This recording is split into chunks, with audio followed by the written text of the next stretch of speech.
अस्सलामुअलैकुम। आज हम लोगों ने क्लास 10th फ़िज़िक्स के चैप्टर 11 के न्यूमेरिकल स्टार्ट करने हैं। न्यूमेरिकल स्टार्ट करने से पहले अगर आप चैनल पे नए हैं या अभी तक आपने चैनल को सब्सक्राइब नहीं किया तो सब्सक्राइब करके बेल आइकन प्रेस कर लें ताकि जैसे ही कोई न्यू वीडियो अपलोड हो आपको उसकी नोटिफिकेशन रिसीव हो जाए। फर्स्ट न्यूमेरिकल है चैप्टर का। In a busy street traffic noise has an intensity of 10 raised to power minus 5 watt per meter square. Find the intensity level in decibel. इस question में हमें गिवन है कि एक बिजी स्ट्रीट है जिसमें ट्रैफिक का जो नॉइस है उसकी इंटेंसिटी हमारे पास गिवन है 10 raise to power minus 5 watt per metre square. हमने इंटेंसिटी लेवल फाइंड आउट करना है इन डेसिबल। इस क्वेश्चन में जो गिवन डाटा है उसको हम देखते हैं। ट्रैफिक नॉइस की इंटेंसिटी हमें गिवन है I is equals to 10 raise to power minus 5 watt per metre square. Intensity level in decibel हमने फाइंड आउट करना है, तो ये हमारे पास अननोन है। और फेंटेस्ट ऑडिबल इंटेंसिटी हमारे पास एक नोन पैरामीटर होता है जिसको हम रिप्रेजेंट करते हैं आई नोट से, और इसकी वैल्यू हमारे पास होती है 10 raise to power minus 12 watt per metre square. अब इंटेंसिटी लेवल डेसिबल्स में फाइंड आउट करने के लिए हम इंटेंसिटी लेवल इन डेसिबल का फार्मूला यूज़ करेंगे, जो कि हमारे पास फार्मूला है intensity level is equals to 10 log of I divided by I naught, जिसमें इंटेंसिटी लेवल हमारे पास इन डेसिबल आता है। आई हमारे पास इंटेंसिटी है जिसकी हम इंटेंसिटी लेवल फाइंड आउट करना चाहते हैं, और आई नोट हमारे पास फेंटेस्ट ऑडिबल फ्रीक्वेंसी है जिसकी वैल्यू हमारे पास नॉन होती है। तो अब यहाँ पे हम वैल्यूज़ प्लग कर देंगे। आई की जगह पे 10 रेज़ टू पावर माइनस 5 और आई नोट हमारे पास इक्वल आ जाएगा 10 रेज़ टू पावर माइनस 12 के। इसको सिंप्लीफाई करेंगे तो यहाँ से हमारे पास इंटेंसिटी लेवल इक्वल आ जाएगा 70 डेसिबल। नेक्स्ट हमारे पास क्वेश्चन नंबर 2 है। Mosquito buzzing has an intensity level of 40 decibel. Calculate the intensity of this buzzing sound. इस क्वेश्चन में हमें गिवन है कि एक मॉस्किटो की जो बजिंग साउंड है उसकी इंटेंसिटी का जो लेवल है वो 40 डेसिबल है। इस लेवल के कोरस्पॉन्डिंग हमने इंटेंसिटी फाइंड आउट करनी है। तो यहाँ पे हमारे पास intensity level in decibel given है 40। आई यानी कि इंटेंसिटी हमने फाइंड आउट करनी है, और फेंटेस्ट ऑडिबल फ्रीक्वेंसी हमारे पास नॉन होती है I naught is equals to 10 raise to power minus 12। Next अब हम इंटेंसिटी फाइंड आउट करने के लिए इंटेंसिटी लेवल इन डेसिबल्स का फार्मूला यूज़ करेंगे, जो कि हमारे पास होता है intensity level is equals to 10 log of I by I naught. इसमें इंटेंसिटी लेवल हमें गिवन है क्वेश्चन में 40 डेसिबल, तो इसकी जगह पे हम इसकी वैल्यू प्लग कर देंगे 40। 10 log of as it is आ जाएगा। आई हमने इंटेंसिटी फाइंड आउट करनी है तो ये एज इट इज़ आ जाएगा, और आई नोट की जगह पे हम इसकी वैल्यू पुट कर देंगे 10 raise to power minus 12। Intensity find out करने के लिए अब हमने इस एक्सप्रेशन को सिंप्लीफाई करना है। एक्सप्रेशन को सिंप्लीफाई करने के लिए हम देखते हैं कि यहाँ पे 10 मल्टीप्लाई हो रहा है, इस साइड पे हम लेकर आएंगे तो ये हो जाएगा डिवाइड। 40 को 10 से डिवाइड करेंगे तो यहाँ पे हमारे पास आ जाएगा 4 is equals to log of I divided by 10 raise to power minus 12। अब क्योंकि हमने यहाँ पे आई को फाइंड आउट करना है तो हमें इसको सेपरेट आउट करना पड़ेगा। उसके लिए हमारे पास जो log का रूल है उसके अकॉर्डिंग अगर log में दो वैल्यूज़ मल्टीप्लाई डिवाइड हो रही हों और हमने उन पे सेपरेट log अप्लाई करना हो तो हमारे पास माइनस का साइन आता है। तो यहाँ पे हमारे पास आ जाएगा log of I minus log of 10 raise to power minus 12। इसको सिंप्लीफाई करने के लिए हम देखते हैं कि 4 हमारे पास एज इट इज़ आ जाएगा is equals to log of I. log के जो नंबर की पावर होती है वो हमारे पास log के पीछे आ जाती है, तो यहाँ पे हमारे पास ये माइनस और ये माइनस मिल के बन जाएगा plus 12 log of 10। log of 10 की वैल्यू हमारे पास होती है 1 को 12 से मल्टीप्लाई करवाएंगे तो ये आ जाएगा एज इट इज़ 12। तो यहाँ से हमारे पास एक्सप्रेशन सिंप्लीफाई होके आ जाएगी 4 is equals to log of I plus 12। अब क्योंकि हमने यहाँ से आई फाइंड आउट करना है और 12 इसके साथ प्लस हो रहा है, इसको इक्वल के दूसरी साइड पे लेकर जाएंगे तो ये हो जाएगा माइनस। 4 में से 12 को माइनस करेंगे तो यहाँ पे हमारे पास log ऑफ आई इक्वल आ जाएगा माइनस 8 के। क्योंकि अब हमने यहाँ पे इंटेंसिटी आई की वैल्यू फाइंड आउट करनी है तो हम दोनों साइड पे एंटी लॉग ले लेंगे। ये लॉग एंटी लॉग से कैंसिल हो जाएगा और हमारे पास आई इक्वल आ जाएगा एंटी लॉग ऑफ माइनस 8 के। इसको हम सिंप्लीफाई करेंगे तो यहाँ से हमारे पास intensity of mosquito buzzing sound equal आ जाएगी 1 multiply by 10⁻⁻8 watts per metre square के। नेक्स्ट हम न्यूमेरिकल नंबर 3 देखते हैं। What is the intensity level of threshold of hearing and threshold of pain. इस क्वेश्चन में हम लोगों ने इंटेंसिटी लेवल फाइंड आउट करना है for the threshold of hearing and threshold of pain. इसके लिए हम बेसिकली देखते हैं कि जो फेंटेस्ट ऑडिबल साउंड होती है उसको यूज़ करते हुए हम थ्रेशहोल्ड ऑफ हेयरिंग का इंटेंसिटी लेवल फाइंड आउट करेंगे, और जो थ्रेशहोल्ड ऑफ पेनफुल साउंड होती है उसको यूज़ करते हुए हम इसका इंटेंसिटी लेवल फाइंड आउट करेंगे। तो यहाँ पे हमारे पास जो threshold of faintest Audible intensity है आई नॉट, वो इक्वल होती है 10⁻⁻12 वॉट पर मीटर स्क्वायर के। इसी तरह threshold of painful audible intensity हमारे पास इक्वल होती है 1 वॉट पर मीटर स्क्वायर के। इन दोनों को यूज़ करते हुए इन इंटेंसिटीज़ के कोरस्पॉन्डिंग हमने इंटेंसिटी लेवल फाइंड आउट करना है। तो उसके लिए हम इंटेंसिटी लेवल का फार्मूला यूज़ करेंगे। Intensity level is equals to 10 log of I divided by I naught. सबसे पहले हमने फेंटेस्ट ऑडिबल फ्रिक्वेंसी के लिए इंटेंसिटी लेवल फाइंड आउट करना है। तो उसके लिए इंटेंसिटी लेवल फाइंड आउट करने के लिए हम जो इंटेंसिटी यूज़ करेंगे वो हमारे पास इक्वल होगी आई नॉट के। तो हमारे पास इंटेंसिटी लेवल इक्वल आ जाएगा 10 log of I naught divided by I not, क्योंकि इस केस में जो हमारे पास आई है वो भी इक्वल है आई नॉट के। ये दोनों आपस में कैंसिल हो जाएंगे और यहाँ से हमारे पास आ जाएगा 10 log ऑफ 1। इसको सिंप्लीफाई करेंगे तो यहाँ से हमारे पास फेंटेस्ट इंटेंसिटी लेवल इक्वल आ जाएगा 0 डेसिबल के। नेक्स्ट हमने फाइंड आउट करना है intensity level of painful Audible frequency, हमने नेक्स्ट फाइंड आउट करना है intensity level of painful audible intensity. तो उसके लिए हम बेसिकली देखते हैं कि हमारे पास जो फार्मूला है इसमें इंटेंसिटी लेवल इक्वल आ जाएगा 10 log of I painful divided by I not के। पेनफुल इंटेंसिटी हमारे पास गिवन है 1 वॉट पर मीटर स्क्वायर के। नेक्स्ट हमारे पास क्वेश्चन नंबर 3 है। What is the intensity level of threshold of hearing and threshold of pain. इस numerical में हमने इंटेंसिटी लेवल फाइंड आउट करना है for threshold of hearing and threshold of pain. जो हम फेंटेस्ट ऑडिबल फ्रिक्वेंसीज हेयर कर सकते हैं उसकी हमारे पास वैल्यू होती है I naught is equals to 10⁻⁻12 watt per metre square, और जिस इंटेंसिटी पे हमें पेन स्टार्ट होती है उसके लिए हमारे पास threshold of painful audible intensity होती है 1 वॉट पर मीटर स्क्वायर। इन दोनों को यूज़ करते हुए इनके कोरस्पॉन्डिंग हमने इंटेंसिटी लेवल फाइंड आउट करने हैं। इंटेंसिटी लेवल फाइंड आउट करने के लिए हम बेसिकली इंटेंसिटी लेवल का फार्मूला यूज़ करेंगे जो कि इक्वल है 10 log of I by I not के। सबसे पहले हमने फाइंड आउट करना है intensity level for the threshold of hearing. तो इसके लिए हमारे पास इंटेंसिटी लेवल इक्वल आ जाएगा 10 log of I by I not. इस केस में हमारे पास जो आई है वो इक्वल है आई नॉट के, क्योंकि हम इंटेंसिटी लेवल फाइंड आउट कर रहे हैं कोरस्पॉन्डिंग टू आई नॉट। तो जब हम I naught divided by I naught करेंगे तो ये दोनों आपस में कट जाएंगे और आई एल यानी कि हमारे पास इंटेंसिटी लेवल इक्वल आ जाएगा 10 log ऑफ 1 के। log ऑफ 1 क्योंकि 0 के इक्वल होता है तो यहाँ से हमारे पास इंटेंसिटी लेवल इक्वल आ जाएगा 0 डेसिबल। नेक्स्ट हमने फाइंड आउट करना है intensity level corresponding to threshold of pain. उसके लिए हम फार्मूला यूज़ करेंगे intensity level is equal to 10 log of I P divided by I naught, जिसमें हमारे पास आई पी जो है वो intensity corresponding to threshold of pain है। अब क्योंकि उसकी वैल्यू हमारे पास 1 वॉट पर मीटर स्क्वायर है तो इसकी जगह पे हम 1 पुट कर देंगे। आई नॉट की जगह पे हमारे पास आ जाएगा 10⁻⁻12। इसको सिंप्लीफाई करेंगे तो यहाँ से हमारे पास इंटेंसिटी लेवल इक्वल आ जाएगा 120 डेसिबल। तो हम इस फार्मूले में इस न्यूमेरिकल में हम लोगों ने कंप्यूट कर लिया intensity level for threshold of hearing जो कि इक्वल है 0 डेसिबल के, और intensity level for threshold of pain जो कि इक्वल है 120 डेसिबल के। नेक्स्ट हमारे पास न्यूमेरिकल नंबर 4 है। Speed of sound waves in water at 25 degree centigrade is 1480 metre per second. If their wavelength is 70 centimetre find the frequency of these sound waves. इस question में हमें given है कि sound waves जो कि water में 25 degree centigrade temperature पर travel कर रही हैं उनकी स्पीड 1480 मीटर पर सेकेंड है और उनकी कोरस्पॉन्डिंग वेवलेंथ 70 सेंटीमीटर है।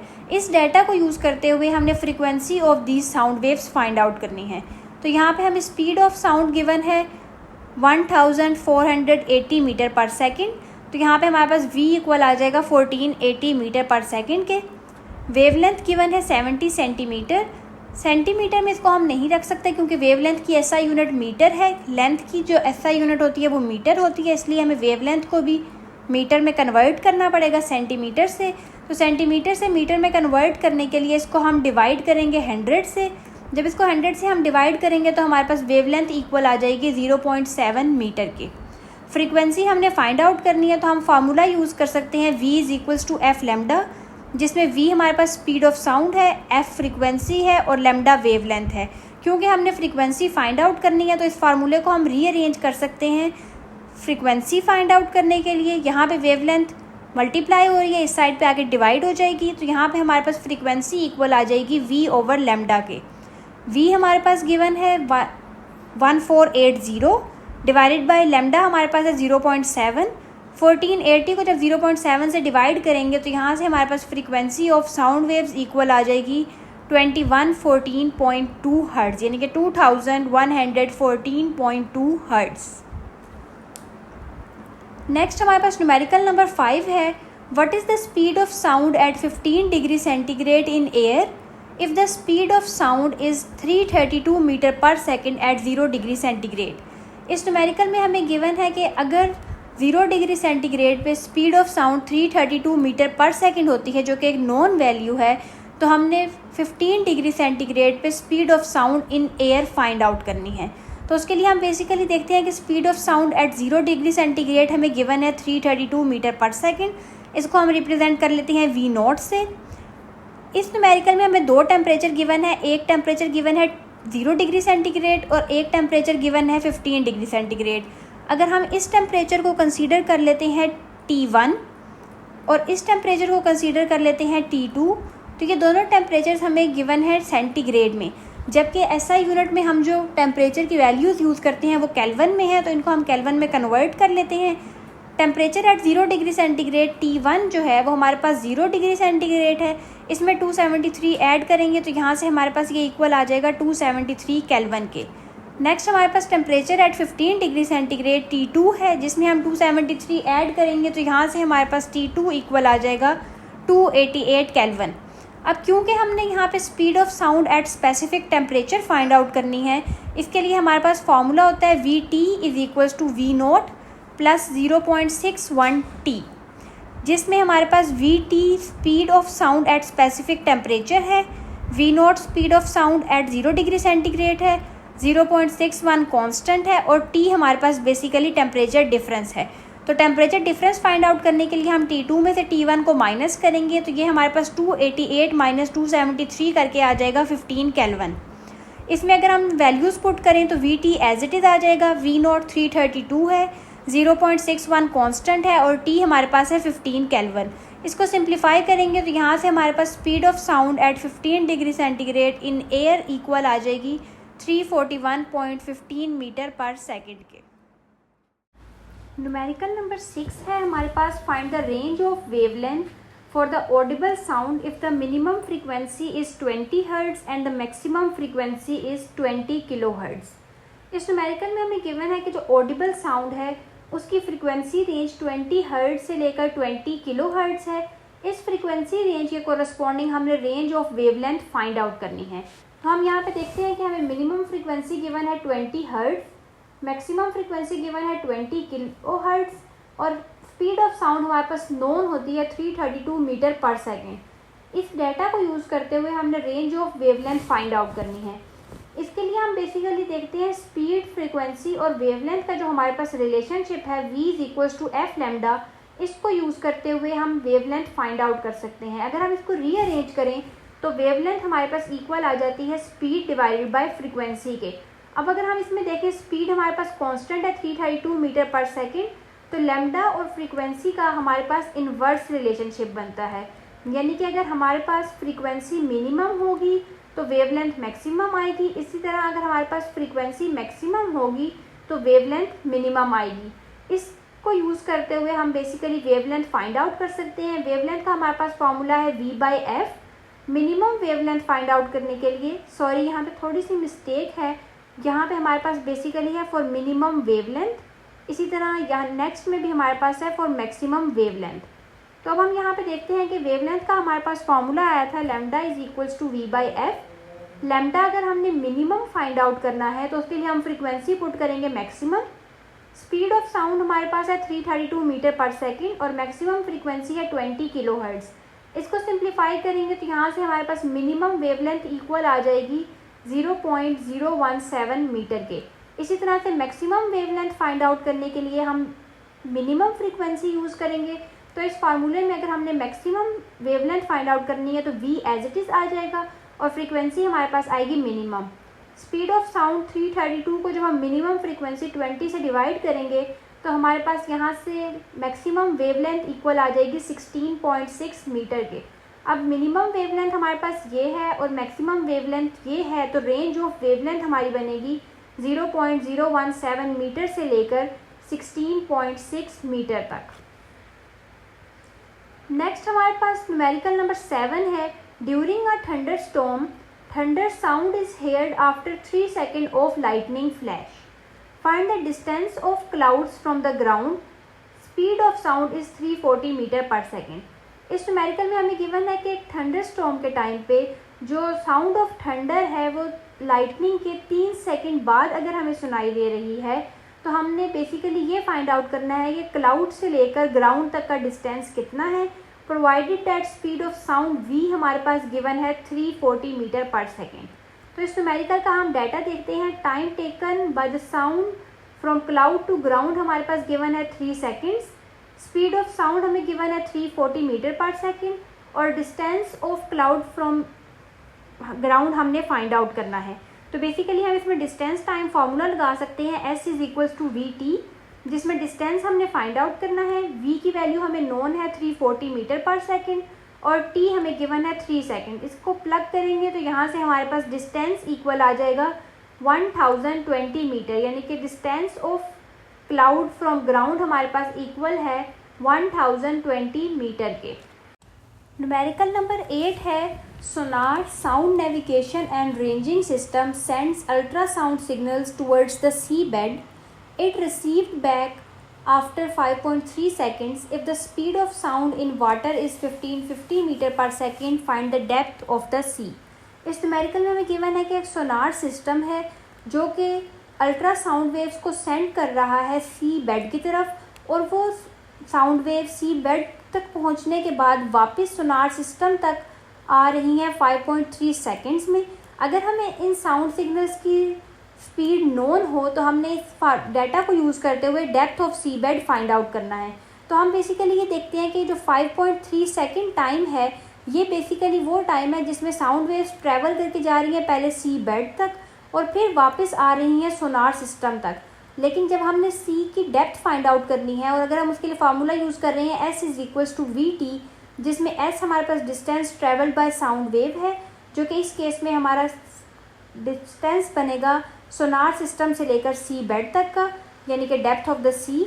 v हमारे पास स्पीड ऑफ साउंड वेव है और t वो टाइम है जो कि हमारी वेव लेगी सोनार सिस्टम से लेकर सी बेड तक ट्रैवल करने में, यानी कि इसमें जो हमारे पास टाइम हमें रिक्वायर्ड है वो एक साइड का टाइम रिक्वायर्ड है, जबकि हमें जो 5.3 सेकेंड गिवन है ये वो टाइम गिवन है जिसमें साउंड वेव ट्रैवल कर रही है सी बेड तक और फिर वापस आ रही हैं सोनार सिस्टम तक।